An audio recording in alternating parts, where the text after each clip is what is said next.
Share market पर क्या असर? बहुत उथल पुथल रहने वाली है। भयंकर भूकंप आप देखेंगे जिसमें बड़ी जनहानि होगी। कई मुस्लिम कंट्रीज ही आपस में एक दूसरे के खिलाफ खड़े हो जाए। उसका जो असर है वो सीधा यूपी के चुनाव पर पड़ेगा। उत्तर प्रदेश में 2027 में, लेकिन वो सरकार बना पाए ऐसा मुझे दूर से दूर तक कोई उम्मीदें नजर नहीं आती हैं। समाजवादी पार्टी को फायदा हो सकता है। देखिए, मैंने अखिलेश यादव जी की कुंडली भी देखी है, मैंने योगी जी की भी कुंडली जो नेट पर अवेलेबल है, उस सबसे ऊपर मैंने समाजवादी पार्टी का जो इंसेप्शन चार्ट है। कुछ लोग हनुमान जी की पूजा करते हैं, नॉनवेज खाते हैं। यदि आप नॉनवेज खाते हैं तो कोई पूजा पाठ करने का कोई फायदा नहीं है, छोड़ दीजिए सब। भविष्यवाणी किया 2032 में सब समाप्त होने वाला है। मुझे ऐसा लगता है भविष्य में प्लास्टिक की करेंसी आ सकती है। अरे मैंने कहा भैया, न्यूज पढ़ के भविष्यवाणी करना बंद कर दो। पाकिस्तान के कैबिनेट मिनिस्टर ने स्टेटमेंट दी, पाकिस्तान के जो पूर्वज थे, यानी जितने भी वहाँ पे पूरी मुस्लिम आबादी है, उसके पूर्वज हिंदू थे। पीओके को लेकर के मैं आने वाला है, बहुत ज्यादा समय नहीं बचा। लेकिन अगर आबादी इस तरफ आ गई, हाँ, तो फिर हिंदू प्रधानमंत्री कैसे होगा? मैंने पाकिस्तान की कुंडली भी देख ली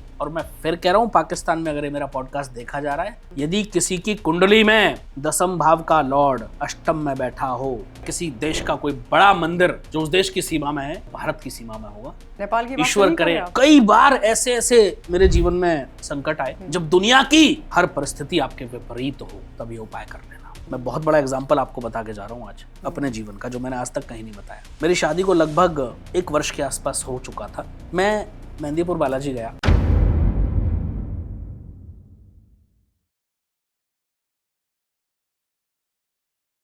तो आज हमारे साथ एक बार फिर से जुड़ रहे हैं एस्ट्रोलॉजर अंकित त्यागी जी। अंकित जी, बहुत बहुत स्वागत है आपका। बहुत आभार आपका और सभी दर्शकों को मेरा जय श्री राम। मुझे लगता है कि आज जो हम डिस्कस करेंगे वो बहुत लेटेस्ट होगा। बिल्कुल। साल 2027। अब सबकी नजरें इलेक्शन पर हैं जी। तो अगर हम शुरुआत उत्तर प्रदेश से करें, बिल्कुल, तो उत्तर प्रदेश में किस पार्टी को गेन, किस पार्टी को लॉस आपको दिखाई देता है? देखिए, मैंने अखिलेश यादव जी की कुंडली भी देखी है। अच्छा। मैंने योगी जी की भी कुंडली जो नेट पर अवेलेबल है, मुझे एग्जैक्ट डेटा उनका नहीं पता वो सही है गलत है, मैं बड़ा स्पष्ट कहता हूँ, वो भी मैंने देखी है। लेकिन उस सबसे ऊपर मैंने समाजवादी पार्टी का जो इंसेप्शन चार्ट है जी। वो मैंने देखा है। भारतीय जनता पार्टी का जो फाउंडेशन चार्ट है वो मैंने देखा है। ओके। उन सब की जो गणनाएं मैं करता हूँ, उसके हिसाब से मैं एक बात बड़ा स्पष्ट कर देना चाहता हूँ कि उत्तर प्रदेश में 2027 में भारतीय जनता पार्टी की सरकार बनेगी। अखिलेश यादव थोड़ा सा हो सकता है बेहतर परिस्थिति में रहें, लेकिन वो सरकार बना पाए ऐसा मुझे दूर से दूर तक कोई उम्मीदें नजर नहीं आती हैं ज्योतिषीय गणनाओं के आधार पर। मैं कोई पॉलिटिकल व्यक्ति नहीं हूं, ना मेरा किसी पार्टी से कोई संबंध है, लेकिन मैं ये स्पष्ट कर दूं कि मेरी गणनाएं, जो पॉलिटिकल गणनाएं मैं करता हूं, ईश्वर की कृपा से, मां सरस्वती के आशीर्वाद से 99% सही होती हैं। 1-8% कहीं गलत हो तो मैं कह नहीं सकता। बाकी आज तक जितनी भी मैंने पॉलिटिकल भविष्यवाणियां की हैं वो सारी सही हुई हैं। क्यों? क्योंकि मैं प्रॉपर रिसर्च करता हूँ। मैं उस पार्टी के जो लीडर हैं उनकी कुंडली देखता हूँ, जो भी मुझे अवेलेबल हो पाता है डेटा। उसके बाद फाउंडेशन चार्ट पार्टी का जो सबसे महत्वपूर्ण रोल अदा करता है। अच्छा, इसमें भी एक बहुत बड़ी चीज मैं आपको बता दूं गायत्री जी, अभी तो मैं इनके आधार पर गणनाएं कर रहा हूँ। जिस दिन इलेक्शन कमीशन इलेक्शन की डेट अनाउंस करेगा, उस दिन मैं वो भी आपको बता दूंगा कि कौन सी पार्टी लगभग कितने % वोटों से या कितनी सीटों से जीत रही है। लगभग ओह माय गॉड, उसमें थोड़ा बहुत इधर उधर हो जाता है। ठीक है, तो उस वक्त का भी फर्क पड़ता है। बहुत फर्क पड़ता है। किस समय, किस दिन चुनाव होने हैं, वो चुनाव के जो चरण होंगे उसकी कुंडली हमें बनानी पड़ती है कि उस दिन किसके फेवर में वो कुंडली जा रही है, उस दिन की कुंडली। फिर जिस दिन रिजल्ट आना है उस दिन की कुंडली किसके फेवर में है। मैंने ऐसे ही थोड़ी कह दिया था पीके बिहार में 0 सीट लाएगा, जब सारे न्यूज चैनल उसको किंग मेकर बना रहे थे। कैसे कह दिया था मैंने, बताइए? ये तो आपने सबने देखा यूट्यूब पर, कहा था मैंने, डंके की चोट पर कहा था। क्यों कह दिया? क्योंकि मैंने वो सारी गणनाएं की थी। अच्छा। हाँ जी। अच्छा, कई एक्सपर्ट आजकल, क्योंकि अब जैसे ही सुगबुगाहट शुरू हो रही है, क्योंकि अब सिर्फ 6 महीने का वक्त बचा है, तो कई एक्सपर्ट ये भी कह रहे हैं क्योंकि भारतीय जनता पार्टी में कुछ अंतर्कलह है, खासकर यूपी में। वो हमने 2024 में भी कुछ हमें सुनने को मिला कि वहां पर सीटों के बंटवारे को लेकर के स्टेट बीजेपी और सेंट्रल बीजेपी के बीच कुछ ना कुछ खींचतान है जी। तो कई एक्सपर्ट कह रहे हैं कि उसका जो असर है वो सीधा यूपी के चुनाव पर पड़ेगा और उसमें समाजवादी पार्टी को फायदा हो सकता है। ये तो मैं भी कह रहा हूं कि अखिलेश यादव मुझे पहले से थोड़ा बेहतर परिस्थिति में हो सकता है रहें। हो सकता है। फिर ध्यान दीजिएगा, जो मेरी गणना इशारा कर रही है, बाकी मैं चुनाव के वक्त पे एग्जैक्ट बता दूंगा क्योंकि उस समय के गोचर क्लियर हो जाते हैं। देखो, एक चीज आप 5 किलोमीटर दूर से देख रहे हो तो आपको उतनी क्लियर नहीं दिखेगी ना, और एक चीज आप 5 मीटर दूर से देख रहे हो तो विजन आपका क्लियर होता है, समझ रहे हो। तो जैसे जैसे वो समय करीब आता है वैसे वैसे उस समय के जो गोचर हैं वो स्पष्ट हो जाते हैं, और गोचर की प्रेडिक्शंस में बड़ी भूमिका होती है। बिना ट्रांजिट के आप जो है, बिना गोचर की बात करें, आप कभी भविष्य की बात नहीं कर सकते। तो भविष्यवाणी में गोचर की बहुत प्रमुख भूमिका होती है गायत्री जी। तो उस समय के गोचर जब क्लियर हो जाते हैं, उस समय मैं आपको एग्जैक्ट भी बता दूंगा कि कौन पार्टी क्या करने जा रही है। मैं क्यों कह रहा था कि भारतीय जनता पार्टी बंगाल में प्रचंड बहुमत से आएगी। हाँ, ये आपने कहा 2024 में मैंने ये कह दिया था ममता जी चुनाव हार रही है, ममता जी जीतेंगे नहीं, उनकी पार्टी नहीं बनेगी। लेकिन जैसे ही इलेक्शन कमीशन ने डेट अनाउंस करी, उसके नेक्स्ट डे मैंने ये कह दिया कि भारतीय जनता पार्टी प्रचंड बहुमत से आ रही है। यही शब्द थे मेरे। क्यों थे? क्योंकि उस समय मैंने उस जो इलेक्शन के जिन चरणों में इलेक्शन होना था उस डेट की कुंडली, और जिस दिन रिजल्ट आना था उस डेट की कुंडली निकाली, और मैंने देखा वो सब भारतीय जनता पार्टी के फेवर में जा रहा था, मैंने बोल दिया। अच्छा, ये तरीका होता है गणनाएं करने का। अच्छा, अगर हम योगी आदित्यनाथ की कुंडली की बात करें तो ये बहुत तो आप प्रबल, बाद में बताएंगे गोचर के हिसाब से। बहुत प्रबल कुंडली है। हाँ। मैं ये पहले भी कह चुका हूं, मैं आज भी स्पष्ट करके जा रहा हूं दर्शकों को। माननीय योगी जी देश के प्रधानमंत्री बनेंगे, 2027 में बने, 29 में बने, या उसके बाद बने। मैं एग्जैक्ट डेट कमिट नहीं कर रहा, क्योंकि पूरी भारतीय जनता पार्टी के नेताओं की कुंडली मेरे पास नहीं है, तो मुझे नहीं पता किसकी कुंडली कब प्रबल है। लेकिन ये मैं गारंटी से कह करके जा रहा हूं कि योगी आदित्यनाथ इस देश के प्रधानमंत्री बनेंगे, और उन्हीं के प्रधानमंत्री पद पर रहते हुए भारत हिंदू राष्ट्र घोषित होगा, और भारत नित नई ऊंचाइयों को छुएगा। आप देखते जाइए, आप भी यही होंगे, मैं भी यही होऊंगा, ये हमारे सबके सामने होना है, और दर्शक भी यही होंगे। इसमें बहुत ज्यादा वक्त नहीं है, अभी बहुत सारी खुशखबरियां आनी बाकी हैं, इंतजार कीजिए आप लोग। जो मैंने बहुत सारी प्रेडिक्शन की हुई हैं पीओके को लेकर के, भारत पाकिस्तान युद्ध को लेकर के, पीओके को लेकर के मैं आने वाला है, बहुत ज्यादा समय नहीं बचा। पर मैं आपको बताती हूँ, मैंने कई जो डिफेंस एक्सपर्ट हैं मेरे जानने वाले, मैंने उनसे डिस्कस किया। वो ये कहते हैं कि पीओके तो आ जाए, लैंड आ जाए, बहुत अच्छी बात जी, लेकिन अगर आबादी इस तरफ आ गई, हाँ, तो फिर हिंदू प्रधानमंत्री कैसे होगा? प्रॉब्लमेटिक हो जाएगा। Exactly, you are absolutely right. तो ये तो मैं हमेशा कहता हूँ, कई पॉडकास्ट में मैंने चर्चा भी करी गायत्री जी, कि भारत पीओके को अपना हिस्सा बनाए या ना बनाए, ये भारत की अपनी इच्छा होगी। लेकिन पाकिस्तान के टुकड़े होते हुए आप देखेंगे 2026 या 27 में, और उस टुकड़े करने में भारत एक बड़ी भूमिका निभाएगा। कई बार होता है कि हमारे पड़ोस वाला मकान बिक रहा होता है, लेकिन हम कहते हैं नहीं इसको नहीं लेना, ये ठीक नहीं है, कोई और ले लेंगे, जबकि पैसे भी होते हैं हमारे पास। तो वैसे ही है, भारत उसको अपनाए या ना अपनाए वो एक अलग विषय है, लेकिन टुकड़े करने में भारत की अहम भूमिका होगी। और मैं फिर कह रहा हूं, पाकिस्तान में अगर ये मेरा पॉडकास्ट देखा जा रहा है, सतर्क हो जाओ, पाकिस्तान के टुकड़े होने का वक्त बहुत करीब आ चुका है। छोड़ दो बाकी सब पे फोकस करना, छोड़ दो रोज भारत के बारे में बातें करना, छोड़ दो रोज दुनिया को ये दिखाना कि हम बहुत डिफेंस के बहुत बड़े मास्टर हैं, या हम दुनिया की डील करा रहे हैं, मध्यस्थता करा रहे हैं। अपना घर संभाल लो, खत्म होता दिख रहा है मुझे पाकिस्तान पूरी तरह, निश्चित रूप से बर्बादी के कगार पर पाकिस्तान खड़ा है, टूट के कगार पर पाकिस्तान खड़ा है। मैंने पाकिस्तान की कुंडली भी देख ली, जो उनका फाउंडेशन चार्ट है वो भी मैंने निकाल लिया, बड़ा आसान है निकालना, नेट पर अवेलेबल है, कोई भी निकाल सकता है, ठीक है। तो बर्बादी के पीछे कौन सा प्लैनेट आपको? बर्बादी के पीछे उनकी जो इस समय की दशाएं हैं वो बहुत अनफेवरेबल है गायत्री जी, जो मैंने चेक किया, उनके जो गोचर हैं आने वाले समय के वो बहुत अनफेवरेबल हैं। और कर्म, जो मैं हमेशा कहता हूँ सबसे बड़ी भूमिका निभाते हैं, तो कर्म तो पाकिस्तान के हमेशा ही खराब रहे भाई, ठीक है। और कर्मा कम्स बैक, कर्म कभी पीछा नहीं छोड़ते, तो कर्म तो आगे आने ही आने हैं, तो डेफिनेट है। आज बुरा करोगे तो काटना तो पड़ेगा, चाहे हमें काटना पड़े, चाहे हमारी आने वाली पीढ़ी को काटना पड़े। तो भाई बुरा करके कोई आज तक खुश तो रह नहीं पाया है। तो मैं पाकिस्तान को भी कह रहा हूँ, पाप का घड़ा भर चुका है, फूटना बाकी है, बहुत जल्दी मोदी जी अपने हाथों से फोड़ के जाएंगे। अच्छा, पाकिस्तान के कैबिनेट मिनिस्टर ने अभी हाल ही में एक स्टेटमेंट दी, उन्होंने बोला कि उनके जो पाकिस्तान के जो पूर्वज थे, यानी जितने भी वहाँ पे पूरी मुस्लिम आबादी है, उसके पूर्वज हिंदू थे। साथ ही उन्होंने ये भी एक्सेप्ट किया कि जो चंद्रगुप्त मौर्य थे, जो हिंदू सम्राट रहे हैं जी, उनकी हिस्ट्री को पाकिस्तान और वहाँ की आबादी से छिपाने की बड़ी साजिश हुई है। इस पर आप क्या कहेंगे? इसमें साजिश की आवश्यकता क्या है? ये तो सबको पता है कि सनातन था, सनातन है और सनातन ही रहेगा। एक समय था जब यहाँ से लेकर के रशिया तक, मंगोलिया तक, पाकिस्तान, अफगानिस्तान, ये तो अभी भारत से अलग हुए, बांग्लादेश, ये तो बहुत पुरानी बात नहीं है, चाइना तक, हर जगह सनातन ही तो था। आज भी आप जाओ, आप मिस्र के पिरामिडों की बात करो, वहां हिंदू देवी देवताओं की मूर्तियां क्यों मिलती हैं, बताइए आप मुझे। आप बाकी जगह, अभी किसी कंट्री की मैं शायद नाम भूल रहा हूँ, वहां पर कुछ खुदाई वदाई हो रही थी, तो वहां पर भी हिंदू देवी देवताओं की मूर्तियां मिली, नटराज की मूर्ति वहां मिली। क्यों मिली? क्योंकि भाई सनातन ही था, सनातन से ऊपर कुछ नहीं है, क्योंकि सनातन एक धर्म ही नहीं है, सनातन एक बहुत सबसे पूर्व संस्कृति है जिसमें हम सब पले बड़े हैं। पहली संस्कृति है, प्रथम संस्कृति है, और सनातन ही अंतिम संस्कृति होगी। ये भी मैं क्या करके जा रहा हूं, कलयुग में जब भगवान कल्कि का अवतार होगा गायत्री जी, तो इसीलिए तो होगा, सनातन को पुनर्स्थापित करने के लिए, सनातन का पुनरुत्थान करने के लिए ही कल्कि अवतार होना है। और ये डेफिनेट है कि सनातन ही रहेगा। तो अगर उन्होंने कहा है तो इसमें वो गलत तो है ही नहीं, ये तो सत्य है। भारत में भी कई पढ़े लिखे मेरे मित्र हैं, कई पढ़े लिखे और भी लोग हैं जो एक्सेप्ट करते हैं कि हमारे पूर्वज हिंदू थे। हालांकि मैं कहता हूं कि भाई आज आप इस्लाम में हैं तो आप अपने धर्म को फॉलो कीजिए, मैं अपने को कर रहा हूं, मैं सबका सम्मान करता हूं, मैं ज्यादा लड़ाई झगड़े में यकीन करने वाला व्यक्ति नहीं हूं।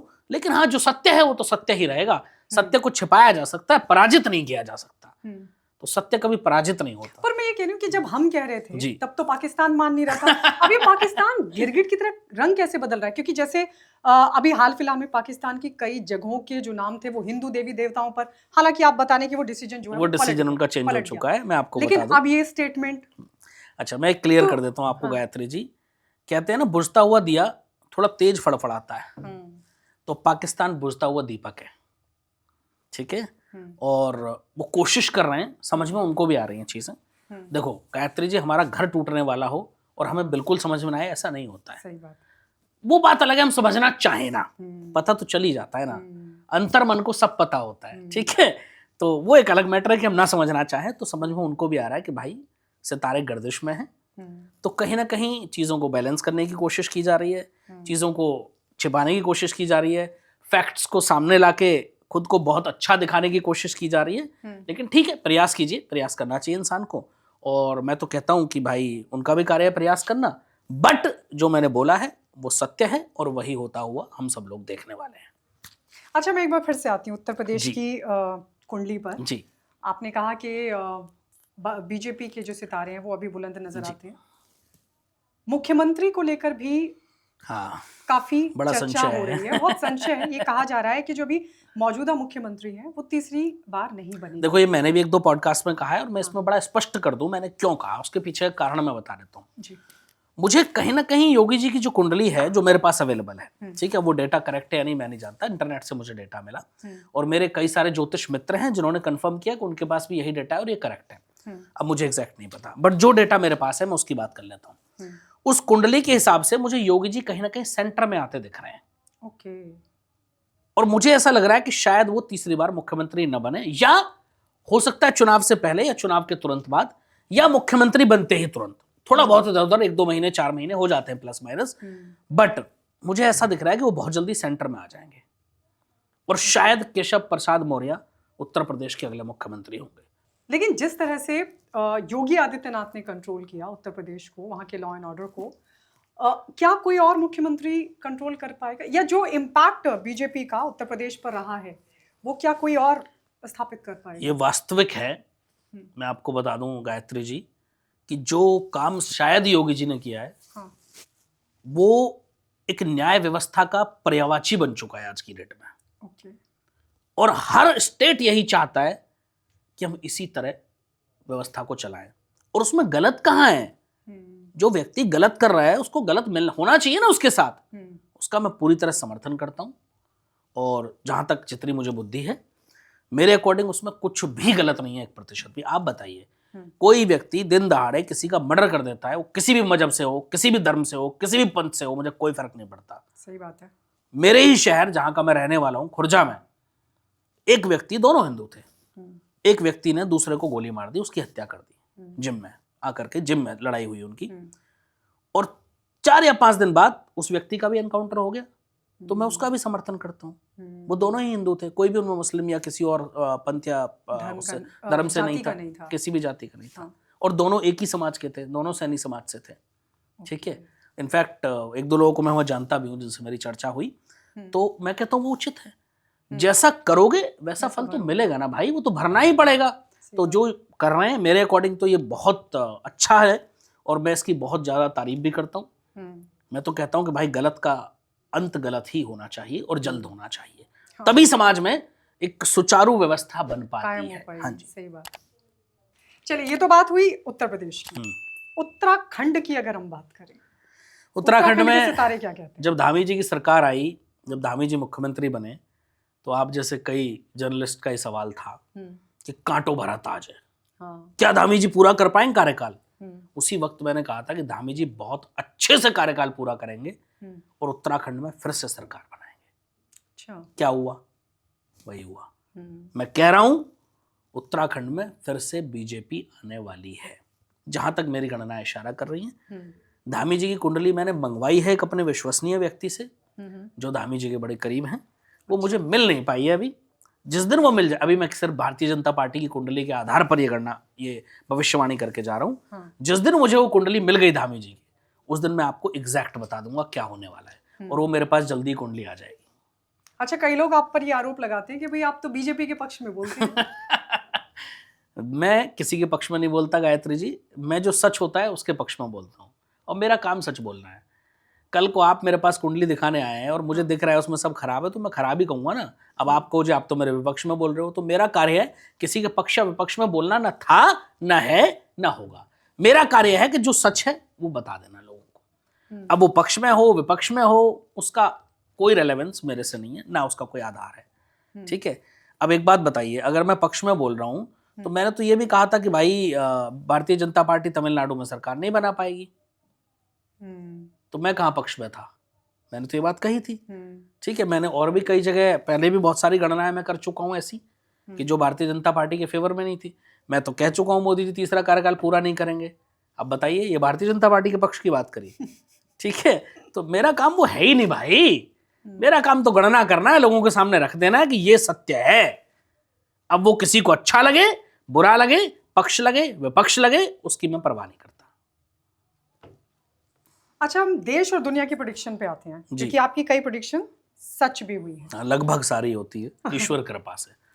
तो अगर अब जैसे हाल फिलहाल में कुछ ट्रांजिशन हुआ है, हाँ, चाहे हम गुरु की बात करें, 2 जून को होने वाला है, 2 जून से होने वाला है, बिल्कुल होने वाला है। और इधर शनि, आज हम 1 जून को लगभग ये शूट कर रहे हैं, और कल से गुरु जो हैं कर्क में चले जाएंगे। हाँ, कर्क राशि में, अपनी उच्च की राशि में चले जाएंगे, और बड़ा प्रबल समय आने वाला है। मैं कह रहा हूँ, मैंने गायत्री जी ऐसे नहीं कहा था, मैं बहुत लंबी सोच के साथ गणनाएं करता हूँ, और तब मैं कहता हूँ, जब पूरी दुनिया कह रही थी कि जितने बड़े बड़े ज्योतिषी अपने आप को बताते हैं, क्या कह रहे थे सब बैठ के, विश्व युद्ध हो गया, विश्व युद्ध होने वाला है, दुनिया में युद्ध, कुछ हुआ? मैं अकेला था जिसने कहा था कुछ नहीं होगा, भारत में तेल नहीं मिलेगा। आपको एक बार भी ऐसा हुआ पेट्रोल पंप पे पेट्रोल ना मिला हो? गैस नहीं आएगी। जिसके पास कनेक्शन है, एक आदमी बता दो किसको गैस नहीं मिली टाइम से? सबको मिली। तो मैं क्यों कहता हूं? क्योंकि मैं पहले गणनाएं करता हूं, फिर मैं बोलता हूं। मैंने कहा था कि मई 2026 के आसपास ये युद्ध धीरे धीरे धीरे धीरे सीज फायर की तरफ आगे बढ़ेगा और समाप्ति की तरफ आगे बढ़ेगा, लेकिन पूर्णतः इसके इफेक्ट खत्म हो जाए ऐसा नहीं दिखता है। इसके पूर्णतः इफेक्ट खत्म होने में कम से कम मई 2027 तक का समय लगेगा। ये मैं बहुत पहले कह चुका हूं, जब ये युद्ध शुरू हुआ था। मैंने पहली बार कहा था कि लगभग 21 मार्च के बाद, मुझे ऐसी इशारे कर रही हैं गणनाएं कि पहला सीज फायर अमेरिका ऐलान करेगा। वही हुआ। 21 मार्च के बाद ही मार्च में अमेरिका ने पहला सीज फायर ऐलान किया। तो क्यों हर बात सत्य होती है? क्योंकि उसके पीछे प्रॉपर रिसर्च होती है, गणनाएं होती हैं, उसके पीछे मेहनत होती है। केवल 4 यूट्यूब वीडियो सुन करके प्रेडिक्शन करना वो प्रेडिक्शन नहीं है गायत्री जी। ये मैं हमेशा कहता हूँ, प्रेडिक्शंस के पीछे बहुत बहुत बहुत मेहनत की आवश्यकता है। और कौन कर सकता है? जिसने ज्योतिष को पढ़ा हो, जिसने ज्योतिष पर रिसर्च की हो, जिसने ज्योतिष को समझा हो। केवल 4 जो है गणनाएं सीख करके 12 राशियों के नाम, 27 नक्षत्रों के नाम, ये तो बहुत आसान है भाई। मैं आपको 3 दिन में सिखा दूंगा। ये क्या है? कुछ नहीं है। 9 ग्रहों के नाम, ये बहुत कॉमन है। असली बात आती है कि भाई उन नक्षत्र वो क्या कहते हैं। जब उन नक्षत्रों में ट्रांजिट होता है तो वो क्या कहता है। जब उन राशियों में ट्रांजिट होते हैं तो वो क्या कहता है। काल पुरुष की कुंडली में वो नक्षत्र और राशि क्या कहती है। केवल इंसान की कुंडली देखने से कुछ नहीं होता, हमें उसके साथ काल पुरुष की कुंडली भी देखनी होती है, जिसको हमें हर समय दिमाग में रखना होता है। कौन सा नक्षत्र कहाँ जा रहा है, कौन सा ग्रह कहाँ जा रहा है, कहाँ गोचर कर रहा है, किस नक्षत्र में, किस राशि में, ये भी हमें देखना होता है। तब जाकर के हम एक गणना कंप्लीट करते हैं। अभी मेरे से कई सारे लोग पूछ रहे 2029 में क्या होगा। भाई मैंने भी गणना ही नहीं करी, मैं कैसे बताऊं? मैं हवा में बातें नहीं करता। मैं पहले गणना करूंगा, जब मेरी गणना पूरी हो जाएगी मैं आकर के बता दूं, कोई प्रॉब्लम नहीं है। फिर मैं डंके की चोट पर बोलता हूँ।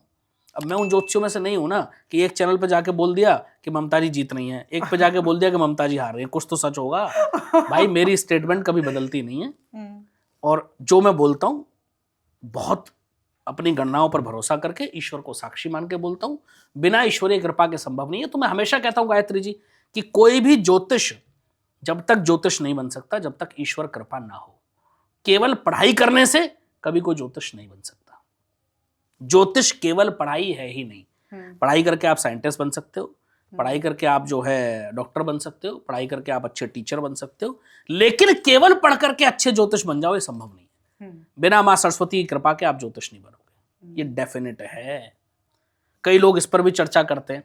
अच्छा, आज मैं एक बहुत बड़ी बात कर लेता हूँ गायत्री जी आपके पॉडकास्ट में, थोड़ी नॉलेज की बात कर लेते हैं आम आदमी के लिए। अभी एक ज्योतिष महाशय से मेरा कल ही संपर्क हुआ, बड़े नए नए ज्योतिष बने हैं वो, ठीक है। तो उनका गुरुजी मैं आपकी वीडियो देखता हूँ और आप तो बड़े धमाके से भविष्यवाणी करते हो, कैसे कर लेते हो? मैंने कहा एक ही आंसर है भाई, गणना है। कह रहे इतनी ऐसी कौन सी गणनाएं करते हो? तो मैंने कहा आप भी करो। तो ऐसे उनसे चर्चा होने लगी, तो किसी चीज पर हम डिस्कस करने लगे। अच्छा, मुझे डिस्कस करने में बड़ा अच्छा लगता है, ज्योतिष का डिस्कशन हो, क्योंकि जब दो एक फील्ड के व्यक्ति मिलते हैं तो कुछ नॉलेज निकल के आती है। कोई भी एक्सपर्ट नहीं है इस फील्ड में। तो उनसे बात हुई तो उन्होंने कहा कुंडली के 6, 8, 12 भाव की बात हो रही थी, ये तो खराब ही होते हैं हमेशा। तो मैंने कहा ये किसने कह दिया आपसे? कह रहे हमने तो आज तक यही पढ़ा है गुरुजी कि 6ठा, 8वां, 12वां भाव तो दुख ही देगा। मैंने कहा ये बात बिल्कुल सत्य है कि 6, 8, 12वें भाव खराब होते हैं, लेकिन कौन से भाव से? लगन से। ये समझना है हमें, कौन से भाव से? लगन से। हम बाकी भावों से भी तो देखेंगे भाई, वो कहां जाएगा? वो आपने नहीं समझा। आपका जो धन भाव है, दूसरा भाव जिसको हम बोलते हैं, ठीक है, वहां से देखो तो उसकी गणना क्या आएगी? वो कौन सा भाव बना? 7वां भाव बना, ठीक है। और लगन से 8वां है, ठीक है। सबसे बड़ी बात, आप अपने कर्म भाव जो 10वां भाव है उससे उसको देखो, तो कौन सा भाव बना? 11वां भाव, लाभ का घर। और मैं एक चीज बहुत बड़ी बोल के जा रहा हूं, यदि किसी की कुंडली में 10वां भाव का लॉर्ड अष्टम में बैठा हो तो व्यक्ति जीवन में मार नहीं खाएगा, बहुत आगे बढ़ेगा। इतना पैसा कमाएगा, इतना पैसा कमाएगा, इतना नाम कमाएगा, यही 8वां भाव उसको जीवन में बहुत ऊपर लेकर के जाएगा। ये कोई गणना नहीं करता भाई, ये कोई नहीं देखता। मैं तो कहता हूं कि 6, 8, 12 के लॉर्ड यदि एक दूसरे के भाव में बैठ के संबंध बना रहे हो तो विपरीत राजयोग बन जाता है, और वो व्यक्ति एक ना एक दिन चमकता है। हो सकता है बहुत समय लगे उसको चमकने में, सच्ची में। हाँ, हो सकता है कि वो व्यक्ति इतना बर्बाद हो जाए कि वो सोच ले आत्महत्या के सिवाय ऑप्शन नहीं है, तब वो चमकेगा, लेकिन चमकेगा, ये निश्चित है, इसको कोई टाल नहीं सकता। मैंने कितनी बार कहा है कि जब आपके 10वां भाव का लॉर्ड जो है, अगर वो फॉर एग्जांपल सूर्य है मान लो, ठीक है, एग्जांपल के तौर पे मान लेते हैं, और आपके अष्टम के भाव को, जो अष्टम का लॉर्ड है वो सूर्य के साथ बैठा है और वो अस्त हो रहा है, आप चमकोगे, ये निश्चित है। लेकिन वहीं अगर अष्टमेश दशमेश को अस्त कर रहा है तो वहां आपको बीमारियां आएंगी, वहां आपको दिक्कत आएंगी। तो हमें ये भी समझना है, बहुत सारी चीजें हैं, मतलब, और ये तो केवल मैंने लगन कुंडली की बात करी है। मैं नववांश की बात करूं, उसके बिना तो ज्योतिष आधार ही नहीं है। लगन कुंडली क्या है? लगन कुंडली हमारे कर्मों का लेखा जोखा है, जो हमारे प्रारब्ध हैं, जो हमारे संचित कर्म है, उनका लेखा जोखा लगन कुंडली है ज्योतिष में। लेकिन वो तो संचित कर्मों का लेखा जोखा है। अब किसी की लगन कुंडली में 10 राजयोग हैं, अब दुनिया भर के ज्योतिषी बता रहते हैं राजयोग है, आपकी कुंडली में तो बड़े प्रबल राजयोग है। मेरे पास लोग आते हैं, गुरुजी 40 साल का हो गया, सुनते सुनते राजयोग राजयोग, आज तक राजयोग का फल नहीं मिल रहा मुझे। फिर मैं उनका नवमांश देखता हूँ, मैं कहता हूँ भाई लगन कुंडली में तो राजयोग है, लेकिन नवमांश में तो है ही नहीं। इस जन्म में क्या मिलना है वो तो नवमांश बताएगा ना। लगन कुंडली तो आपके कर्मों का लेखा जोखा है, वो कौन से जन्म में मिलेगा वो किसी को नहीं पता, लेकिन इस जन्म में क्या मिलना है वो तो नवमांश बताएगा। जब मैं उनका नवमांश देखता हूं मैं कहता हूं यहाँ तो राजयोग है ही नहीं। कई कुंडली ऐसी आती हैं जो उनकी लगन कुंडली बहुत खराब होती है, लेकिन जब मैं नवमांश देखता हूं उसमें राजयोग है, मैं कहता हूं आप इस उम्र में आगे बढ़ोगे। जब जब उसकी मैं देख लेता हूं कब उस ग्रह की दशा आएगी, कब अंतर दशा आएगी, कब उसका ट्रांजिट अच्छा होगा, वो देख करके मैं बता रहता हूं कि इस समय पर आपका भाग्योदय होना निश्चित है। और होता है, हजारों लोगों का हुआ है, अब मैं उन ज्योतिषियों में से तो नहीं जो बोलूँ कि मैंने आज तक 3 लाख कुंडलियां देख ली, ठीक है। कोई नहीं देख सकता भाई, संभव नहीं है, ठीक है। बट हाँ ये है कि हजारों लोगों का हुआ है। तो ज्योतिष गणनाएं हैं। मैं फिर से एक बात कह रहा हूं गायत्री जी, और हमेशा कहता हूं भाई कि ज्योतिष हवाई बातें नहीं है। ज्योतिष भाग्य बदलने की विद्या नहीं है। अगर आप किसी ज्योतिष के पास ये सोच के जा रहे हो कि मैं अपना भाग्य बदलने जा रहा हूं, तो आप भाई खुद भी बेवकूफ बन रहे हो, और वो ज्योतिष तो आपको बेवकूफ बना ही रहा है, उसमें तो कोई डाउट है ही नहीं। अच्छा, कई ज्योतिष तो घर में घुसे हुए हैं, वो चला ही वैसे रहे हैं, वो वैसे ही चला। मैंने कई फैमिलीज को देखा भाई ज्योतिष के बिना कुछ करते ही नहीं। नहीं अच्छी बात है। देखो गणना, मैं फिर कहता हूँ एक ये कि अगर सही मिलने वाली बात है, हाँ सही मिल रहा है, लेकिन एक बात और है गायत्री जी, होए वही जो राम रच राखा। हाँ, ये भी बात आपको अच्छा ज्योतिष भी तभी मिलेगा जब प्रभु की इच्छा होगी, वरना आप अच्छे ज्योतिष के पास पहुंच ही नहीं पाओगे। ये भी डेफिनेट है, इसमें कोई दो मत हो ही नहीं सकते हैं। आप अच्छे ज्योतिष के पास तभी पहुंचोगे जब आपके भाग्य में लिखा होगा। अगर आपको अच्छा ज्योतिष मिल गया तो ये भी सौभाग्य है आपका, क्योंकि वो आपको सही राह दिखा देगा। कल मेरे पास एक महाशय आए, मैं नाम नहीं लेता किसी का, प्राइवेसी बहुत रखता हूं मैं लोगों की। उनको मैंने जो भी कुंडली में निचोड़ था वो बता दिया। कह रहे गुरुजी मन नहीं भरा आपसे मिलके। मैंने कहा कारण बताइए। कुछ सॉल्यूशन तो दिए नहीं आपने। मैंने कहा भाई 2 साल खराब है तेरे, कुछ भी कर ले। कह रहा फिर आपके पास आने का फायदा क्या हुआ। मैंने कहा ये फायदा होगा, मैंने तुझे बता दिया 2 साल खराब है बस। अब तू अगर ये सोचने आया कि मैं तेरी कुंडली से 2 साल मिटा दूं तो और कुछ नया लिख दूं, तो वो संभव नहीं है। वो बहुत सारे फर्जी ज्योतिष पैसे वहां चला गया भाई, तू तेरे पास गलत आ गया। मैंने कह दिया तू गलत इंसान के पास आया भाई, क्योंकि वो संभव ही नहीं है। अंतर सिर्फ इतना है कि मैंने उसको क्लियर बता दिया। बाकी ज्योतिषी क्या करेंगे, 2 साल तक घुमाएंगे, 2 साल पूरे घुमाएंगे, 2 महीने में ठीक हो जाएगा, फिर 2 महीने बाद जाएगा, अब बस 1 महीना और बचा है, फिर वो परेशान होकर दूसरे के पास जाएगा, 3 महीने और, फिर किसी तीसरे के पास, वो बेचारा घूमता रहेगा। और लास्ट में परेशान होकर वो कहेगा ज्योतिष कुछ नहीं है, बेकार है। जबकि मैं हमेशा कहता हूं कि ज्योतिषी बेकार हो सकता है, ज्योतिष कभी खराब नहीं है। जो हमारे ऋषियों मुनियों की वो विद्या है, ये वो विद्या है कि जब नासा इसरो कुछ नहीं था तब ज्योतिष था, तब सारी गणनाएं थी। कौन सा ग्रह, पंचांग था, कौन सा ग्रह कब पृथ्वी से कितनी दूर है, कब चंद्र ग्रहण होगा, कब सूर्य ग्रहण होगा, कब क्या होगा, कब अमावस्या है, कब पूर्णिमा है, ये कैसे पता था हमें? क्योंकि हम ग्रहों की जो गति है उसकी भी पूरी गणना ज्योतिष से कर लेते हैं। आज तो नासा उपकरणों से कर रहा है भाई, करोड़ों करोड़ों रुपए खर्च करके। हमें सब पता होता था, सोचिए आप कैसे पता होता था।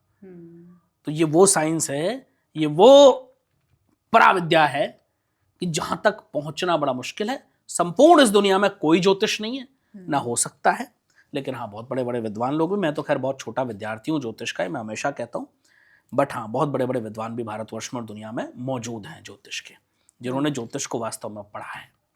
और ज्योतिष एक दिन की विद्या न थी, ना है, ना होगी, अनंत काल की विद्या है। आपको एक जन्म तो छोड़िए, कई जन्म कम पड़ जाते हैं गायत्री जी एक अच्छा ज्योतिष बनने में। और मैं तो एक बात बहुत बड़ी हमेशा बोलता हूँ हर पॉडकास्ट में, एक व्यक्ति को अच्छा ज्योतिष ढूंढने में भी कई कई वर्ष लग जाते हैं और वो अच्छे ज्योतिष तक पहुंच नहीं पाते। अच्छा, कई लोग ऐसे हैं जिनको हमने सुना, जिनमें से कुछ नामचीन हैं जिनको आप भी जानते हैं, शुक्र के लिए शराब वाला उपाय बताते हुए हमने सुना। कई ज्योतिष ऐसे भी हैं जो राहु की महादशा मान लीजिए किसी की चल रही है, तो वो ये कहते हैं कि राहु के स्वभाव में आ जाओ। अच्छा, मतलब जो राहु की कमियां हैं आप उनको धारण करो। अच्छा। तो राहु आपको फल देगा। ये कितना सही है? मैंने नहीं सुना कौन है ये महानुभाव। हाँ। और ये इस प्रश्न से ही लग रहा है कि कितना ज्ञान उन्हें होगा। हाँ। मतलब ये कहने का मतलब वही हुआ कि अगर आप जो है किसी चोर की संगत में हो तो आप भी चोरी करना सीख लो।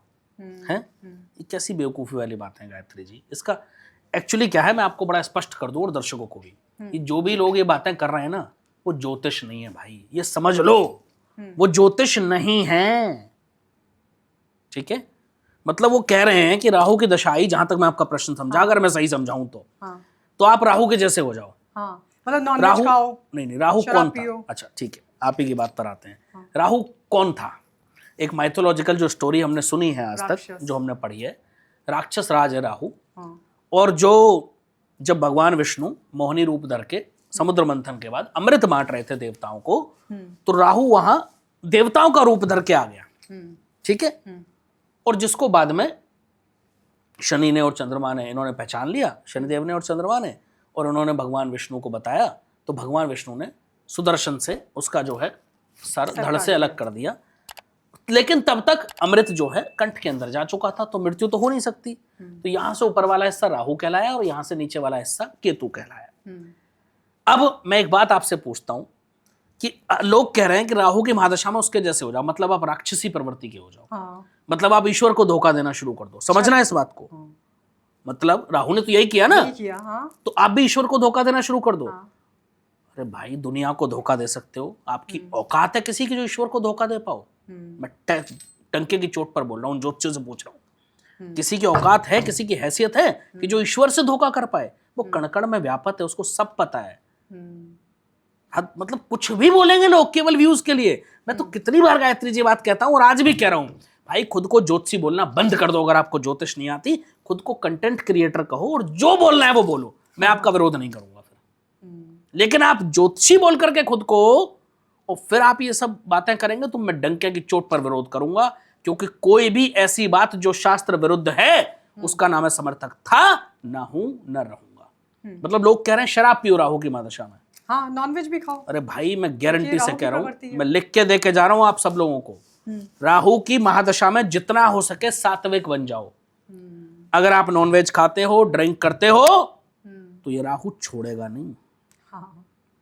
मैंने ऐसे ऐसे लोग देखे हैं जो राहु की महादशा में फर्श से अर्श पर पहुंचे, लेकिन उनके कर्म खराब हो गए, और जब राहु गया, हाँ, बर्बाद कर गया। बर्बाद, पहले से भी ज्यादा बर्बाद कर गया। ऐसे एक नहीं, सैकड़ों केसेस मेरे पास हैं गायत्री जी, और जिनको मैंने समय रहते चेताया था। ऐसे भी केस है कि राहु है, आज पैसा दे रहा है लेकिन आदत खराब कर रहा है। कुछ को शराब की लत लग गई, कुछ को जुए की लत लग गई।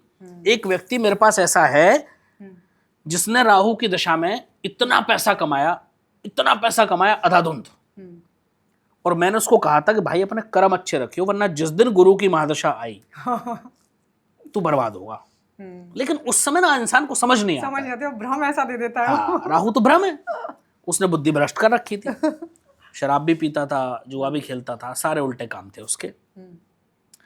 आज की रेट, और वो कई करोड़ का आदमी बन गया उस राहु की दशा में। अच्छा। जैसे ही गुरु की महादशा आई, मात्र पहले 1.5-2 साल में उसका पौष इलाके में घर था, कई करोड़ का, वो बिक गया। बीवी छोड़ के चली गई, माँ बाप की डेथ हो गई, बहन भाइयों से संबंध खत्म हो गए, एक बेटी थी बीवी उसको भी ले गई, मेंटेनेंस का केस चल रहा है। ठीक है जी। और आज जो व्यक्ति 3-3, 4-4 गाड़ियां और ड्राइवर होते थे, आज एक स्कूटी से चलता है। ठीक है जी। और वो स्कूटी भी पता नहीं अब रही है या नहीं रही, कुछ समय पहले मुलाकात हुई थी तब पता चला था। और हालत ये है कि जब कुछ समय पहले मेरे पास आया तो उसने कहा था मुझे 200 रुपये दे दो, पेट्रोल के लिए नहीं है। हे प्रभु। ठीक है, अब सोचिए, बताइए। मैंने कहा उसको, मैंने कहा समय रहते मैंने चेताया था भाई तुझे कि राहु में कर्म खराब मत करना कभी। अगर कर्म खराब करे तो जैसे ही गुरु आएंगे ना, निकाल देंगे सब। और उसके छठे भाव के गुरु थे, समझ में नहीं आया उसको, क्या हुआ, अंत बुरा। तो मैं हमेशा कहता हूं कि खराब कर्मों का अंत खराब ही होगा, कभी अच्छा हो ही नहीं सकता। तो अगर कोई मूर्ख आदमी ये कैमरे पे बैठ करके कह रहा है कि राहु की दशा में आप नॉनवेज खाओ, आप शराब पियो, आप चोरी करो, आप राहु जैसे बन जाओ, तो भैया ऐसे लोगों से दूर हो जाओ। और कोई अगर सलाह भी दे रहा है, हाँ वही कह रहा हूं, ये लोग आपके भविष्य के साथ खिलवाड़ कर रहे हैं, ये लोग आपके भविष्य को बिगाड़ने का काम कर रहे हैं। इनको ज्योतिष का ABCD भी नहीं आता। जो लोग ऐसा कह रहे हैं, मैं उनके लिए कह रहा हूं, ये सत्य है। दर्शकों को बहुत सावधान रहना है। अच्छा, तो जैसे गुरु कर्क राशि में आए हैं जी, आएंगे अब कल जी, 2 जून को आ जाएंगे। हाँ, 2 जून को। और शनि ने रेवती नक्षत्र लिया है। इसके अलावा मंगल अभी मेष में चल रहे हैं। हाँ। तो देश और दुनिया पर क्या इम्पैक्ट अभी आप देखते हैं? मैं एक ही चीज कह करके जा रहा हूं, अब गुरु अपनी कर्क की राशि उच्च राशि में आ गए। जो कर्क राशि उनकी उच्च की राशि है गुरु की। और जो बाकी ग्रहों के गोचर हैं, मंगल का गोचर हालांकि छोटा गोचर होता है, हाँ, लेकिन मैं उसको भी गणना में रख रहा हूं। मैं शनि का नक्षत्र गोचर भी गणना में रख करके कह रहा हूं कि अब न्याय होने वाला है। और बहुत बड़ा न्याय, जिसकी हम सब बहुत, मैं इनडायरेक्ट बोल रहा हूं, जिस न्याय की हम सब लोग बहुत बड़े समय से इंतजार कर रहे थे, वो न्याय की घड़ी अब आ चुकी है और वो सामने है। और मैं एक प्रेडिक्शन जो मैंने बहुत पहले करी थी और मैं फिर करके जा रहा हूं, ये मैं लगभग 2 साल से कर रहा हूं। आपने भी सुनी है, आपके पहले पॉडकास्ट में भी करी थी कि 2026 में कोई बड़ा नेता भ्रष्टाचार के केस में जेल जाएगा। ये कहा था मैंने, आपको याद होगा, मुझे याद है। और कई सारे पॉडकास्ट में कहा है। मैं फिर से कह रहा हूं कि न्याय की घड़ी अब नजदीक है। इसी वर्ष में आप बहुत कुछ ऐसा होते हुए देखेंगे जिसकी हमने उम्मीद ना करी हो, और हाँ, इसी वर्ष में हम भारत की शक्ति बढ़ते हुए देखेंगे, ये भी बोल के जा रहा हूं। तो ये असर पड़ेगा। हाँ। इसके अलावा हम दुनिया की अगर बात करें, चाहे हमारी जो नेबरिंग कंट्रीज हैं जी, उनके साथ हमारे रिलेशनशिप कैसे रहने वाले हैं, उस पर क्या इम्पैक्ट भारत की कुंडली बनती है जो 15 अगस्त 1947 रात को 12 बजे की बनती है, जो हम सब लोग ज्योतिष लोग हैं जितने भी, तो उस कुंडली को अगर मैं देखूं तो उनके तीसरा जो भाव है वहां पंचग्रही योग बना हुआ है भारत की कुंडली में, और तीसरा भाव किसका होता है? पड़ोसियों का। तो पड़ोसियों से भारत के रिश्ते ना तो कभी अच्छे रहे हैं और ना रहेंगे। अच्छा, ये मैं हमेशा से कहता हूँ। ओके। पड़ोसियों से भारत को हमेशा सावधान रहना है, पड़ोसी भारत को अच्छे नहीं मिलेंगे कभी भी। तो और ये तो सत्य भी है, ये हम सब लोग देख भी रहे हैं। चलो एक मिनट के लिए कुंडली को साइड कर दें, तो बड़ा प्रैक्टिकल है। क्या कभी पाकिस्तान हमारा हो सकता है? वो हमारा भला सोच सकता है? बिल्कुल भी नहीं। क्या चाइना कभी हमारा भला सोच सकता है? सवाल ही नहीं पैदा। क्या बांग्लादेश हमारा भला सोच सकता है? सवाल ही नहीं पैदा। सवाल ही नहीं उठता। क्या नेपाल चाहता है कि भारत बहुत समृद्ध बन जाए? कभी भी नहीं, कभी भी नहीं। क्या चाइना चाहता है कि हम आगे बढ़े और चाइना पीछे रह जाए? कभी भी नहीं। तो ये तो जग जाहिर है भाई, और ये कुंडली के हिसाब से भी है कि भारत के हमें कोई खतरा तो नहीं है ना उनसे? कोई खतरा नहीं है, निश्चिंत हो जाओ। आने वाले समय में भारत की पावर बहुत ज्यादा बढ़ने वाली है। मैं फिर से कह रहा हूं, जो लोग ये कह रहे हैं कि भाई भारत बहुत नीचे जा रहा है, मैं मानता हूं रुपए की वैल्यू गिर रही है, पर मैं फिर एक बात बोल के जा रहा हूं, अगले बहुत ज्यादा लंबा समय नहीं है, आप रुपया को ऊपर जाते और डॉलर को नीचे आते देखेंगे। अच्छा, इसमें बहुत ज्यादा समय नहीं बचाएगा गायत्री जी, ये मैं फिर बोल रहा हूं, और मेरी गणनाएं बहुत स्ट्रांग होती हैं, आप जानती हैं, और मैं केवल हवाई बातें नहीं करता, मैं बहुत कुछ सोच समझ करके अपना वक्तव्य देता हूं। तो ये आज का वक्तव्य मेरा नोट कर लिया जाए कि आप रुपए को ऊपर जाते हुए और डॉलर को नीचे आते हुए देखेंगे। थोड़ा सा समय बाकी है, इंतजार कीजिए सब लोग। गोल्ड को लेकर के एक बड़ा सोना बहुत बढ़ने वाला है। 2 जून को कल बृहस्पति का गोचर हो रहा है, आज 1 जून है, तो सोना बढ़ेगा निश्चित रूप से। और मैं तो कह चुका हूँ 100% करो, कोई दिक्कत नहीं। मना कर दिया कि मत खरीदो। उन्होंने कहा है खरीदो मत, तो मत खरीदो ना, कुछ समय के लिए रुक जाओ भाई। जो चीज राष्ट्र हित में हो उसको करना चाहिए। गायत्री जी, मैं भी प्लानिंग कर रहा था गोल्ड में इन्वेस्ट करने की, लेकिन मैंने भी टाल दी, क्योंकि प्रधानमंत्री जी ने कहा कि भाई गोल्ड कम खरीदो, तेल का थोड़ा, क्योंकि ये सब चीजें हमारी बाहर से आती हैं। जब बाहर से आएंगी तो हमारे पास जो बाहर की मुद्रा है, विदेश मुद्रा, वो जाएगी, और विदेश मुद्रा किसी भी देश की इकोनॉमी में एक बड़ी भूमिका अदा करती है। तो प्रधानमंत्री जी का कहना यह है कि भाई हम विदेशी मुद्रा बचाएं, और जो हमारे देशी संसाधन है उस पर डिपेंडेंट हो। तो इसमें गलत क्या है? इंदिरा गांधी जी की जब सरकार थी, मैं बड़ा सम्मान करता हूं इंदिरा गांधी जी का, बड़ी अच्छी प्राइम मिनिस्टर रही। देखिए, बांग्लादेश को अलग कर दिया, पाकिस्तान को उन्होंने भी तोड़ा था, याद है ना? ठीक है, फिर से मोदी जी तोड़ेंगे, फिर बोल रहा हूँ, ठीक है। तो उन्होंने भी एक बार यह आह्वान किया था कि सोना कुछ समय के लिए खरीदना बंद कर दो। तो ये देश हित की बात है, और जहां देश हित आता है वहां मैं सबसे आगे खड़ा मिलता हूं, क्योंकि राष्ट्र है तो हम सब हैं, ये ध्यान रखना है। तो राष्ट्र हित की जहां जहां बात होगी वहां फिर सब छोड़ दीजिए और राष्ट्र हित में खड़े हो जाइए, क्योंकि जिस दिन आपका राष्ट्र मजबूत होगा तब तक ही आप मजबूत हैं। जब राष्ट्र आपके कमजोर होगा तो आप सब कमजोर हो जाएंगे। इसलिए राष्ट्र को मजबूत बनाने में जितना योगदान हम सब कर सकते हैं, हमें बिल्कुल बिना सोचे समझे करना चाहिए। शेयर मार्केट पर क्या असर? बहुत उथल पुथल रहने वाली है। मैंने कहा था जब जब गुरु का राशि परिवर्तन होगा तब तक शेयर मार्केट में उथल पुथल आएगी। बहुत संभल करके चलना है। बहुत बड़ी short term investment share market में नहीं करने की सलाह मैं दे रहा हूं सबको। केवल लॉन्ग टर्म इन्वेस्टमेंट ही करें तो बेहतर होगा। ये मैं सबके लिए बोल करके जा रहा हूं Gayatri ji. Long term investment पर फोकस करें, शॉर्ट टर्म इन्वेस्टमेंट कम से कम करनी है, चाहे वो किसी भी राशि का व्यक्ति हो, किसी भी लगन का व्यक्ति हो, किसी भी नक्षत्र में पैदा हुआ हो, कोई फर्क नहीं पड़ता। ये मैं सबके लिए बोल रहा हूं।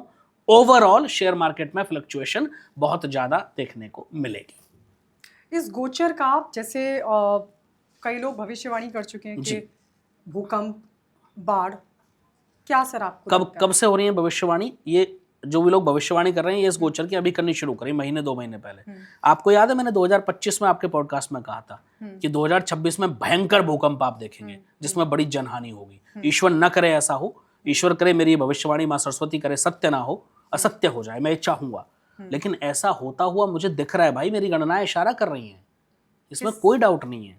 कि मैं तो 2025 में कह चुका हूं भाई, छोड़िए आप 2026, ये तो फिर वही हो गया ना, आपने 4 यूट्यूब पर रील सुनी, 4 वीडियो किसी और की सुनी, फिर अपनी भविष्यवाणी बता दिया आपने। ठीक है, तो हम तो सालों सालों पहले रिसर्च करके बता देते हैं। तो किस महीने में दिखता है ये? देखिए, मैं इतना आपसे कह रहा हूं कि दिसंबर से पहले पहले बहुत बड़ा कोई ना कोई भूकंप, कोई ना कोई जनहानि, जिसमें भूकंप का रोल हो सकता है, जिसमें कहीं ना कहीं जल प्रलय हो सकती है, ऐसा कुछ मुझे दिखता है जितना मेरी गणनाएं कह रही हैं। मैं सबसे कह रहा हूँ सावधान रहें। जो लोग किसी बड़े जलाशय के करीब रहते हैं, थोड़ा सा कोशिश करें कि अपने आप को दूर रखें। बाकी तो सरकार समय समय पर अलर्ट जारी करती है, हमारा मौसम विभाग अलर्ट जारी करता है, बट फिर भी सतर्क रहने की बहुत ज़्यादा आवश्यकता है। ये वर्ष अच्छा नहीं है, बहुत बड़े भूकंप, बहुत बड़ी जनहानि, बहुत बड़ी कोई पहाड़ों में त्रासदी हम देख सकते हैं इस वर्ष। ऐसी प्रबल उम्मीदें मुझे नजर आती हैं। अच्छा, पहाड़ों की साइड ऐसा कुछ देखने को बिल्कुल हो सकता है, और स्पेशली जो कंट्रीज जहां ठंड ज्यादा पड़ती है वहां पर, या जो एरिया जहां ठंड ज्यादा पड़ती है, वहां मुझे ज्यादा दिक्कत दिखती है। अच्छा, जैसे अभी हम देख रहे हैं कि ईरान का जो युद्ध चल रहा है अमेरिका के साथ, जी, है ना, ये इस युद्ध को लेकर के क्या प्रभाव इन ग्रहों के गोचर का आपको दिखता है? मैं युद्ध बहुत लंबा नहीं खींचेगा, धीरे धीरे समाप्ति की तरफ जा रहा है, लेकिन मई 2027 तक इसके इफेक्ट रहेंगे, जो मैं अभी बोल भी चुका हूँ आपके पॉडकास्ट में। और ये मैंने बहुत पहले कहा था गायत्री जी, कि मुझे कई मुस्लिम कंट्रीज आपस में लड़ते दिखते हैं। ये मैंने बहुत पहले कह दिया था, लगभग 2024-25 की ये बात है। और क्या हुआ अभी इस युद्ध में? वही हुआ, और मैं आगे भी कह रहा हूँ, कई मुस्लिम कंट्रीज आपको आगे भी आपस में लड़ते हुए दिखेंगे। अभी के जो समय चल रहा है वो बहुत अच्छा मुस्लिम कंट्रीज के लिए मुझे नहीं दिखता है, जैसा मेरी ग्रह गणना इशारा कर रही हैं। तो अभी बहुत सारे आपस में उथल पुथल होनी बाकी है। आप लोग देखेंगे कई मुस्लिम कंट्रीज ही आपस में एक दूसरे के खिलाफ खड़े हो जाएंगे। ओके, तो युद्ध ज्यादा बढ़ता हुआ दिखता है? युद्ध बहुत लंबा भी नहीं खिंचेगा, जैसे मैंने कहा उसके इफेक्ट थोड़े से कम हो रहे हैं, धीरे धीरे इफेक्ट रहेंगे मई 2027 तक। लेकिन अब धीरे धीरे आम जनता को थोड़ा बहुत प्रॉब्लम तो झेलनी पड़ती है जब कोई प्रॉब्लम आती है, बट बहुत बड़ी कोई त्रासदी या प्रॉब्लम होती मुझे नहीं दिखती है। अमेरिका की बात करें और ट्रंप की कुंडली की बात करें, अमेरिका का कोई ना कोई स्टेट उससे अलग हो जाएगा। 2 टुकड़े हो जाएंगे अमेरिका के। अमेरिका का कोई ना कोई स्टेट उससे अलग हो जाएगा। अच्छा, हाँ, अभी बहुत जल्दी, अगले कुछ ही सालों में आप उसको देख लेंगे जरूर होता हुआ। ठीक है, अगले कुछ समय में, बहुत ज़्यादा लंबा समय नहीं है। और ट्रंप की कुंडली की अगर मैं बात करूं तो ट्रंप अपना कार्यकाल पूरा करेंगे, इसमें कोई डाउट नहीं है। लेकिन ये मैं कई बार कह चुका हूं कि अमेरिका के इतिहास में उनका नाम काले अक्षरों में लिखा जाएगा। ट्रंप की कुंडली बहुत अच्छी इशारा इस समय नहीं कर रही है। अपनी हेल्थ को लेकर के बहुत ध्यान रखे हूँ, ये मैं पिछले लगभग 1 वर्ष से बोल रहा हूँ। और अभी क्या हुआ, 2 बार अभी बीच में भी उनके ऊपर कोई गोली चल गई थी शायद, जहाँ तक मैंने न्यूज़ में सुना। तो बहुत उनको सतर्क रहना है, ध्यान रखना है, समय अच्छा नहीं है। ओके, देश के लिए हम आने वाले महीनों में क्या खास होता देखेंगे, चाहे वो नेगेटिव हो या पॉजिटिव? भारत की अगर हम बात करें तो कोई विपरीत बहुत बड़ी परिस्थिति नहीं है। इकोनॉमी थोड़ी डाउन रहेगी, ये मैं बहुत पहले कह चुका हूँ, और उसमें थोड़ा डाउनफॉल हम इस वर्ष देखेंगे। ये तो मैंने 2025 में ही कह दिया था कि 2026-27 की हम इकोनॉमी जो है ग्रोथ थोड़ी कम देखेंगे भारतवर्ष की। तब किसी को नहीं पता था युद्ध होगा, तब किसी को नहीं पता था क्या होगा, लेकिन ग्रह गणनाएं ऐसी इशारा कर रही थी कि इकोनॉमी थोड़ी डाउन जाएगी, तो मैंने बोल दिया। ठीक है, अभी मैं क्या करके जा रहा हूँ कि बहुत ज्यादा भारत में किसी को घबराने की आवश्यकता नहीं है। भारत का नेतृत्व इस समय सुरक्षित हाथों में है। बिल्कुल आप बेफिक्र होकर के सोइए, चिंता करने की कोई आवश्यकता नहीं है। भारत के बॉर्डर सुरक्षित हैं। एक बहुत बड़ी भविष्यवाणी मैं आपके चैनल पे करके जा रहा हूँ गायत्री जी। मुझे भारत का भूमि विस्तार दिख रहा है। भूमि विस्तार एक बड़ी भविष्यवाणी मैं करके जा रहा हूँ, बहुत बड़ी। पीओके तो आने वाला है, कोई बहुत बड़ी बात नहीं है, लेकिन भारत का भूमि विस्तार मुझे कहीं और भी दिख रहा है। और मुझे लग रहा है किसी देश का कोई बड़ा मंदिर जो उस देश की सीमा में है, वो अगले 5 से 7 सालों के अंदर भारत की सीमा में होगा। ऐसा मुझे प्रबल उम्मीदें नजर आती हैं। नेपाल की बात ईश्वर करे। देखिए, मैं किस कंट्री की बात कर रहा हूँ, ये मैं अभी नहीं कहूँगा गायत्री जी आपसे। ईश्वर करे, माँ सरस्वती करे, वाणी मेरी सत्य हो और जल्द सत्य हो। लेकिन ऐसा होता हुआ हमारे दर्शक, हम और आप देखेंगे। चलिए, तो महादेव कृपा बनाए रखें। पशुपतिनाथ मंदिर मैं कहूँगा नहीं कुछ भी, इस पर कमेंट नहीं करूँगा, लेकिन ये मैं बोल करके जा रहा हूँ। अच्छा, कई लोगों ने भविष्यवाणी किया 2032 में सब समाप्त होने वाला है। कुछ नहीं होने वाला। मैं भी यही हूँ, आप भी यही हैं, सब यही हैं। 2032 में कोई समाप्त नहीं हो रहा, कोई कलयुग खत्म नहीं हो रहा। ये सब मनगढ़ंत कहानियां हैं, कुछ नहीं होना है ऐसा बिल्कुल भी। लोग तो अभी भी कह रहे थे विश्व युद्ध होने वाला है, सब खत्म होने वाला है। मैं अकेला ज्योतिषी था जो कह रहा था कुछ नहीं होगा, शांति से बैठो, कुछ नहीं होगा। कुछ हुआ? बताइए, कुछ नहीं हुआ ना। वैसे अभी भी बोल के जा रहा हूँ 2032 में कोई दुनिया खत्म नहीं हो रही भाई। ये सब मनगढ़, ये मैं कब से सुनता आ रहा हूँ। 90s की जब मैं बात करूँ, जब मैं बच्चा था, तब मैं ज्योतिष तो मैं तब भी पढ़ रहा था, तब मैं सुनता था 2000 आते ही दुनिया खत्म हो जाएगी, 2012, फिर 2010 आते ही दुनिया खत्म हो जाएगी, फिर 2012 में दुनिया खत्म हो जाएगी, फिर 2020 में दुनिया खत्म हो जाएगी, फिर 2025-26 में खत्म हो जाएगी। अब नई कहानी आ गई है 2032 आएगा, फिर लोग बोलेंगे 2040 या 38 कुछ नया ले आएंगे। तो ये सिर्फ वो लोग हैं जो सोशल मीडिया के कंटेंट क्रिएटर हैं, इनको व्यूज चाहिए होते हैं, कुछ भी बोलते हैं उसके लिए। इसका कोई आधार नहीं है, ज्योतिषी आधार, कुछ नहीं होने वाला, कुछ नहीं होने वाला, रिलैक्स रहो। अप डाउन थोड़ी बहुत परिस्थितियां, परेशानी वो दिखती हैं। एक भविष्यवाणी ये भी की जा रही है कि अकाल पड़ने वाला है। अकाल पड़ने वाला है, सब भूखे मरेंगे। अभी कहा भी तो था लोगों ने कि एनर्जी अकाल आने वाला है, तेल नहीं मिलेगा, गैस नहीं मिलेगी। किसको नहीं मिल रही? बिजली नहीं आएगी, इंटरनेट बंद हो जाएगा। हाँ, ये कई लोगों ने कहा था, कुछ हुआ? और सुनो, उन्होंने डेट भी दी थी उन ज्योतिषियों ने, उन्होंने कहा था अप्रैल मई में होने वाला है। वो बात अलग है, उन्होंने डेट बढ़ा के मई जून करना शुरू कर दिया है। जून में भी कुछ नहीं हुआ ऐसा। ओके, कुछ नहीं होगा। कई लोगों ने कहा था बैंक बंद हो जाएंगे, कुछ हुआ? बताइए। मैं अकेला था जिसने कहा कुछ नहीं होगा। कुछ नहीं होगा, आराम से बैठो, क्योंकि मुझे अपनी गणनाओं पर भरोसा था। केवल अखबारों की न्यूज देख करके भविष्यवाणियां नहीं होती गायत्री जी। भविष्यवाणी के लिए आपको मेहनत चाहिए होती है, रिसर्च चाहिए होती है। आपने आज एक न्यूज पढ़ ली, अभी कल एक ज्योतिष महाशय को देख रहा था, परसों मैंने एक न्यूज देखी, उसमें लिख रहा था कि आरबीआई विचार कर रहा है कि शायद प्लास्टिक के नोट या करेंसी आए। आपने भी शायद वो न्यूज देखी। कल एक ज्योतिष प्रोडिक्शन कर रहे थे बैठ करके, मुझे ऐसा लगता है भविष्य में प्लास्टिक की करेंसी आ सकती है। अरे मैंने कहा भैया, न्यूज पढ़ के भविष्यवाणी करना बंद कर दो। न्यूज देख करके भविष्यवाणियां नहीं होती। तो ये हाल है। अब मैं क्या कहूं, मुझे बड़ी, आप जैसे हंस रही हैं ऐसे मैं भी हंसा था, ठीक है। तो आप सोचिए, तो ये भविष्यवाणी नहीं होती, ये तुक्के होते हैं, ये अफवाहें होती हैं। That's it. अच्छा, मैं हनुमान जी पे आती हूँ, क्योंकि जब हम और आप बैठते हैं तो हनुमान जी की बात जरूर होती है। हाँ, ये तो निश्चित है भाई, उनके बिना तो मेरा डिस्कशन अधूरा होता है। हाँ, तो जैसे हमने राहु की महादशा की बात जी, राहु की महादशा में हनुमान जी की पूजा की वैल्यू, एक तो ये बताइए। दूसरा कि वही सवाल कि कुछ लोग हनुमान जी की पूजा करते हैं, नॉनवेज खाते हैं, कुछ तो ऐसे भी हैं जो थोड़े सेलेक्टिव है, कहते हैं जी मंगलवार को नहीं खाएंगे, शनिवार को नहीं खाएंगे, बाकी डेज खाएंगे क्योंकि हनुमान जी की पूजा करनी है। क्या ऐसे लोगों की पूजा लगती है?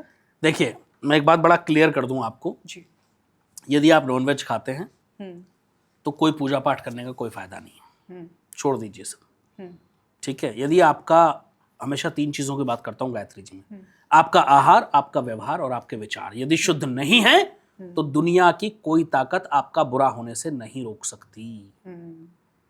कुछ लोग कहते हैं हमारी तो कल्चर है, हम तो खाते ही हैं। तो कल्चर है तो भुगतोगे भी आप ही भाई। नहीं तो मत करो पूजा हनुमान जी की। अगर आपकी कल्चर खराब है तो उसमें मैं कुछ नहीं कर सकता। सही बात। सनातन में इसका कहीं कोई जिक्र नहीं है। सनातन में किसी की हत्या का हम समर्थन नहीं कर सकते, वो भी जीभ के लिए। सनातन वो धर्म है गायत्री जी जहां हम सर्प को भी दूध पिलाते हैं।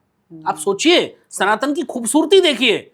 वो सर्प, वो विषैला नाग जो एक डंक मार दे तो मृत्यु हो जाए इंसान की पलक झपकते ही, हम उसको भी दूध पिलाने की बात करते हैं, वो सनातन है। हालांकि ये साइंटिफिकली गलत है, सांप को दूध मत पिलाना भाई, उसके पीछे कारण भी बता दूंगा। हाँ, आपने बताया भी उसको नुकसान पहुंचता है, ठीक है। बट हम किसकी बात करते हैं?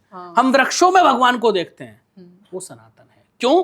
क्योंकि जब हम वृक्षों में भगवान देखते हैं तो हम वृक्षों की रक्षा करते हैं, और जो पर्यावरण की रक्षा है, और जब पर्यावरण सही रहेगा तो हम सब सही रहेंगे। सही बात। एक चीज हमारे सनातन में साइंटिफिक है। आज जो लोग पूछते हैं ना, आप क्यों पीपल पे जड़ चलाते हो, एकमात्र वृक्ष है जो 24 घंटे ऑक्सीजन देता है। बताइए आप। सही बात है। तो सोचिए कि हमारे ऋषि मुनि कितनी बड़ी सोच रखते थे, कितना वाइड उनकी सोच थी, कितना वाइड प्रोस्पेक्ट था जिसकी उन्होंने बात करी। आप पीपल की जड़ में जब जल चढ़ाते हैं और मत्था टेकते हैं तो वहां से इतनी ऑक्सीजन मिलती है कि आपकी कई सारी बीमारियां खत्म हो जाती हैं। सोचिए, तो वरदान ही है। हाँ, सूर्य नमस्कार की आप बात करो, वो एक संपूर्ण एक्सरसाइज है अपने आप में। क्यों हमारे ऋषि मुनि कहते थे सुबह उठ के सूर्य नमस्कार करो? एक चीज इतनी साइंटिफिक है और इतनी बेनिफिशियल है जिसका शायद वर्णन करना संभव नहीं है हमारे जैसे लोगों के लिए। तो हमारे ऋषि मुनियों ने इतना सोच करके परंपरा बनाई, ये हमें समझना है। ये लोग नहीं समझते भाई। सनातन 100% साइंटिफिक है। एक भी परंपरा ऐसी नहीं जो गलत हो। शिवलिंग पे जल चढ़ाते हैं आप लोग। हाँ। लोग कहते हैं क्यों चढ़ा रहे हो? आप, मैं क्या कहूं, लेकिन जो बड़े साइंटिस्ट हैं शायद वो इस बात को समझ पाएं, जो लोग इस पर रिसर्च करते हैं वो समझ पाएं। आप कभी ना रेडिएशन नापना, एक आम जगह का और एक शिवलिंग के पास का, वहां का रेडिएशन इतना ज्यादा होता है कि अगर वहां जल ना चढ़े तो दिक्कत हो जाए। सबसे बड़ी बात, पृथ्वी का जो रेडिएशन है जो आम इंसान के लिए खतरनाक है वो शिवलिंग में समाहित होता है, ऐसा मेरा मानना है, ये कोई मैंने पढ़ा नहीं है। और शिवलिंग के जरिए वो रेडिएशन शांत होता है ताकि दुनिया बची रहे। महादेव तो आदि हैं और वही अंत है। मैं हमेशा कहता हूं भाई, महादेव से ऊपर तो कुछ है ही नहीं। सृष्टि का आधार है वो, सृष्टि का अंत वही है। सोचिए इतना रेडिएशन होता है। तो सब कुछ 100% साइंटिफिक है। लोग मेरे से पूछते हैं दूध क्यों चढ़ाते हो शिवलिंग पे, ये तो बह के खराब जा रहा है। नहीं भाई, किसने कह दिया खराब जा रहा है? आप केवल पृथ्वी पर रहने वाले जीव देख रहे हो, कितने सारे ऐसे जीव हैं जो हमें बिना दूरबीन के या बिना किसी सूक्ष्मदर्शी यंत्र के दिख नहीं सकते। उनका भरण पोषण भी तो उस दूध से हो रहा है, हजारों लाखों जीवों का। वो तो ईश्वर है। ईश्वर को तो सबकी रक्षा करनी है, सबके प्राण पालने हैं, सबको भोजन देना है। तो वैसे ही नियम बनाए गए। ये सनातन की खूबसूरती है। राम शिव की पूजा करते हैं और शिव राम की पूजा करते हैं, यही सनातन की खूबसूरती है। हनुमान जी खुद शिव के अवतार हैं, लेकिन राम जी के अनन्य भक्त हैं, उनके सेवक है। यही सनातन की खूबसूरती है। सनातन की खूबसूरती को लोग समझना नहीं चाहते, पढ़ते नहीं है ना, प्रॉब्लम वहां है। मैं कहता हूं शास्त्रों को पढ़ो, थोड़ा बहुत तो पढ़ो। आप पढ़ोगे तो आप समझोगे कि सनातन है क्या। अच्छा, हनुमान बाहुक की अगर हम बात करें जी, बहुत सारे लोगों ने कम सुना होगा, हाँ, है ना, इसके बारे में। बिल्कुल। लेकिन जो हनुमान की भक्ति से, उनकी पूजा पाठ से जुड़ना चाहते हैं, हनुमान बाहुक का महत्व क्या है इसमें? हनुमान चालीसा की बात करो, हनुमान अष्टक की बात करो, बजरंग बाण की बात करो, हनुमान बाहुक की बात करो, जिस भी चीज की आप बात करो, आप कुछ भी करना शुरू कर दो गायत्री जी, आपका जीवन बदलते हुए आप देखेंगे। शर्त यह है आपका आहार, आपका व्यवहार और आपके विचार शुद्ध होने चाहिए, तभी फायदा है, वरना कोई फायदा नहीं है। ये मैं डेफिनेटली बोल करके जा रहा हूं। तो इसका महत्व क्या है? मतलब अगर आपको वास्तव में, ये तो मैं बहुत बड़ी बात बोल रहा हूं आज, जो मैंने खुद महसूस करी गायत्री जी, अगर वास्तव में आपको ईश्वर की अनुभूति करनी है तो आप हनुमान चालीसा, बजरंग बाण, हनुमान अष्टक या हनुमान बाहुक, किसी भी एक चीज को रेगुलर पढ़ना शुरू कर दो, आपको ईश्वर की अनुभूति हो जाएगी। आपको बजरंगबली खुद दिखा देंगे कि आपको कहीं ना कहीं अनुभूति हो। साक्षात कुछ किसी को नहीं देखते, सही बात है, लेकिन वो उतनी हमारी औकात भी नहीं है कि हम साक्षात उनको देख सकें, पॉसिबल ही नहीं है। लेकिन वो अनुभूति करा देते हैं, और कितने लोगों को हुई है। कितनी बार मुझे अनुभूति हुई है, कितनी बार न जाने। कई बार ऐसे ऐसे मेरे जीवन में संकट आए, सबके जीवन में आते हैं। ऐसा नहीं मैं ज्योतिषी हूं तो भाई मेरे जीवन में कोई संकट नहीं आता, डॉक्टर भी बीमार पड़ता है, ठीक है।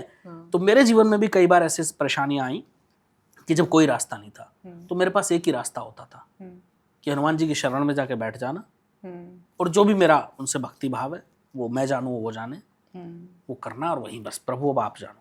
और कितनी बार ऐसे चमत्कार हुए कि मैं वापस लौट के आया और चीजें एकदम प्रबल। मैं बहुत बड़ा एग्जाम्पल आपको बता के जा रहा हूं आज अपने जीवन का, जो मैंने आज तक कहीं नहीं बताया। मेरी शादी को लगभग 1 वर्ष के आसपास हो चुका था, और मेरे बाबा उस समय थे। तो मेरे बाबा की बड़ी इच्छा थी कि एक बच्चा, पोती या पोता मेरे सामने हो, जो सबकी होती है।